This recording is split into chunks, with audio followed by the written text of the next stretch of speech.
So even though it seems like most people have already discounted Joe Biden, and I'll admit it seems like he's not going to win, let me remind you all that we should never underestimate our opponents. And I say that because he's still the frontrunner. If you look at Real Clear Politics polling averages, he still is in the lead. And what you kind of see is there's a type of zigzagging effect that's happening. He's going up, he's going down. So a lot of people will look at Joe Biden's polling numbers and they'll say, okay, he's going down again. Good, we can kind of count him out. Although he's remaining relatively stable overall if you kind of zoom back and look at the overall big picture. Whereas Elizabeth Warren is currently on a downward trajectory and Bernie Sanders is rising but starting to kind of stabilize at around 17 to 18% on average. So Joe Biden is still a threat, and I'm not going to make a prediction. I don't think he is best positioned to win, but should we count him out? Absolutely not. And if he were to win, I don't have to convince you guys. You already know that he would be a disaster. Why? Well, we have another example why he would be a disaster. So he signed the no fossil fuel money pledge, violated that. The day after he attended CNN's climate change town hall, he went to a private fundraiser with a fossil fuel executive, and now guess what he's doing? He is taking unlimited sums of dark money through a super PAC that he created after his third quarter of fundraising was dismal. So the situation with Joe Biden is just, it's lose, lose, lose. If he's the nominee, I think Donald Trump gets another 4 years in spite of what polls say now, because Hillary Clinton was also polling about the same as Joe Biden is at this point in time in the 2016 election. In 2015, she was still doing great, but as time went on and as she spoke more, people got sick of her. And I think that people are starting to see that Joe Biden also isn't the real deal. So I want to play a clip that was released by the Sunrise Movement, which I think is an organization, one of the organizations that's just doing the most to hold politicians accountable when it comes to climate change.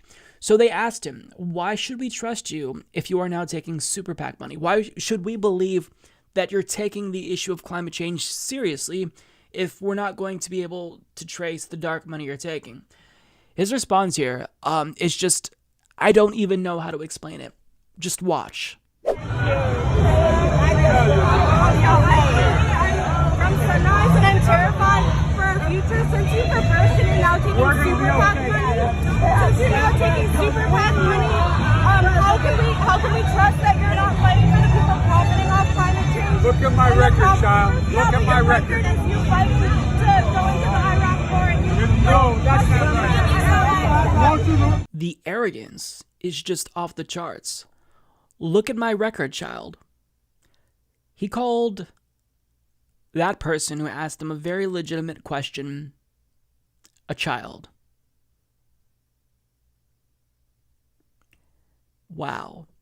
And on top of that, she cited his record when he said that, because he's boasted about his record before, but she cited it. Iraq War, and she went on. I don't know what else she said, but then he said, no, that's just not true.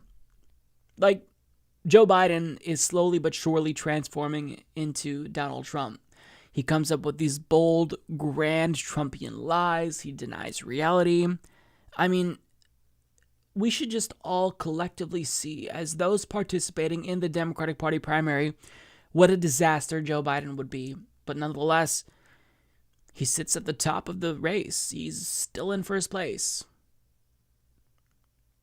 Now, one thing that came to mind when I watched this is he needs to answer the question, right? Like, we can't rely on activists to, bring a camera to these events and ambush them.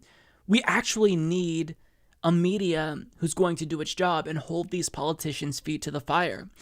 Next time Joe Biden is on CNN, they need to ask him, how can we trust that you're going to fight for any of the policies you say you're going to fight for if you're doing all of these private fundraisers, if you're now having a super PAC out in the open? I mean, these are questions that should be asked, and we shouldn't have to rely on organizers to ask these questions at events. We should have a media that actually does its job and is adversarial and is going to broadcast his answer to these questions, very important questions, to an audience of millions. But we don't get that. So people who watch the mainstream media, they don't necessarily see how bad Joe Biden is. Maybe they see the gaffes here and there. Maybe they see his poor debate performances. Maybe they know about his poor fundraising. But the fact remains that unless the media starts doing its job, then these instances where, activists ambush politicians, it's just not going to be enough. Like, this video needs to be shared far and wide. And if you're on Twitter, I would advise you to retweet that tweet from the Sunrise Movement. But again, it's not enough. Like, this individual poses a threat, an existential threat to us.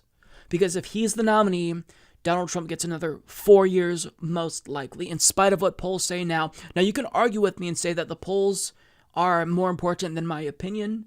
Fine. But I would say, give it time. Give it time, because the same thing happened with Hillary Clinton.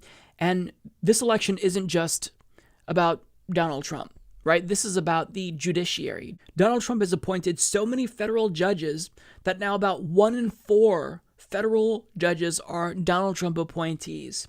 He has remade the judiciary for years to come. And if he gets a second term, he most likely gets a minimum of 1 more Supreme Court appointment, which means that would be a 6-3 conservative split on the court.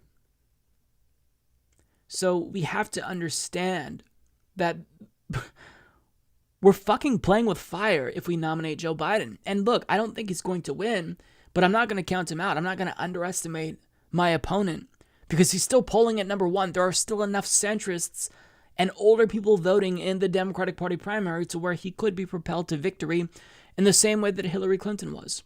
So if you are a young person, you need to get out and vote for Bernie Sanders. And not only that, if you truly believe in this movement, we've got to put in the time. We've got to put in the effort. I know we're tired. I know that we're working multiple jobs. I know that we're going to school. But even if we can commit to 10 to 20 phone calls for Bernie each week, and even if we can't do that, if we could set up recurring donations for $5 per month, that can make a difference. Like, I don't want us to kick ourselves and look back at this moment, this opportunity that we have now, where we had a second chance to elect Bernie, and say we didn't do everything in our power. At least if we lose, we'll go down knowing that we tried our hardest. So I just ask for you to do that, to really think, am I doing enough to defeat Joe Biden and get Bernie Sanders elected? Because it's important. Bernie Sanders truly is our best bet against Donald Trump. And if he's the nominee, even though I think that nobody really is a sure bet, Bernie is our best chance against Donald Trump. And Joe Biden, aside from Buttigieg, I just can't imagine a worse scenario where Donald Trump would cruise to re-election if it were Joe Biden or Pete Buttigieg. We've got to stop him. We've got to defeat him.